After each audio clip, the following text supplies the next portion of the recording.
Hi friends, मैं advocate कमल जिंदल स्वागत करता हूं आपका अपने इस यूट्यूब चैनल में।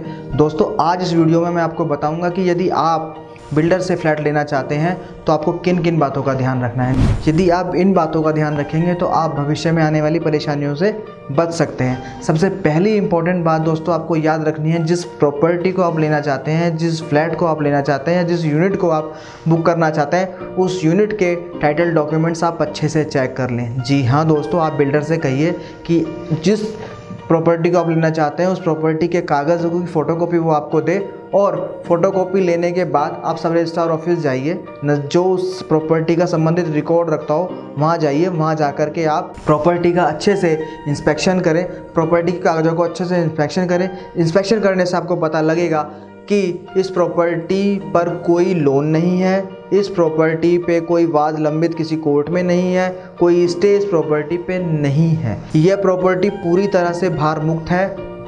ये जान लेने के बाद ही आप प्रॉपर्टी को बुक करें। दूसरी बात जो आपको ध्यान रखनी है वो ये बात ध्यान रखनी है कि यदि आप प्रॉपर्टी पर लोन लेना चाहते हैं और लोन लेकर के प्रॉपर्टी लेना चाहते हैं तो उस प्रॉपर्टी का बुकिंग अमाउंट जब तक जमा ना कराएं जब तक कि आपका लोन अप्रूव्ड ना हो जाए। जी हाँ दोस्तों, ये बहुत ही इंपॉर्टेंट बात है। कई बार ऐसा होता है कि बुकिंग अमाउंट आपने दे दिया, उसके बाद आपका लोन अप्रूव नहीं हुआ और लोन लेके जो आपने बुकिंग अमाउंट दिया था उस बुकिंग अमाउंट को निकालने के लिए आपको सालों तक कोर्ट कचहरी के चक्कर लगाने पड़ते हैं। दोस्तों, तीसरी बात जो आपको ध्यान देनी है वो ये है कि बिल्डर बायर एग्रीमेंट। जी दोस्तों, आपके और बिल्डर के बीच में जो डॉक्यूमेंट लिखा जाता है उसको बिल्डर बायर एग्रीमेंट कहते हैं।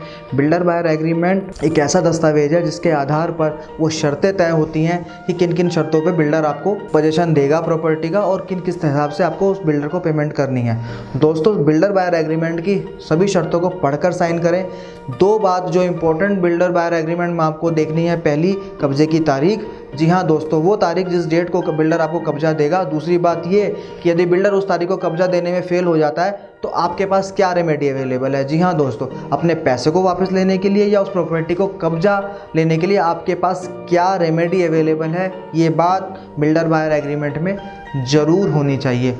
दोस्तों, ये बात भी ध्यान देने की है कि यदि आपने प्रॉपर्टी का लोन लिया है, प्रॉपर्टी पे लोन लिया है, लोन लेकर के प्रॉपर्टी दी है, तो उस लोन की EMI कौन देगा जब तक कि आपको प्रॉपर्टी का कब्ज़ा नहीं मिल जाता। यदि बिल्डर इस बात के लिए तैयार है कि आपकी प्रॉपर्टी का कब्ज़ा जब तक आपको ना मिले वो लोन देगा, तो यह बात भी उस बिल्डर बायर एग्रीमेंट में अवश्य रूप से लिखी होनी चाहिए। अन्यथा आपको लोन की EMI चालू हो जाएंगी, आपको लोन देना पड़ेगा और कब्जा भी प्रॉपर्टी पे समय पर आपको प्रॉपर्टी का नहीं मिलेगा। दोस्तों, मेरा ये वीडियो आपको कैसा लगा कमेंट बॉक्स में कमेंट करके ज़रूर बताएं। मेरे इस चैनल को सब्सक्राइब करें, बेल आइकन को क्लिक करें ताकि भविष्य में आने वाले सभी वीडियो सबसे पहले आप तक पहुँचें। धन्यवाद।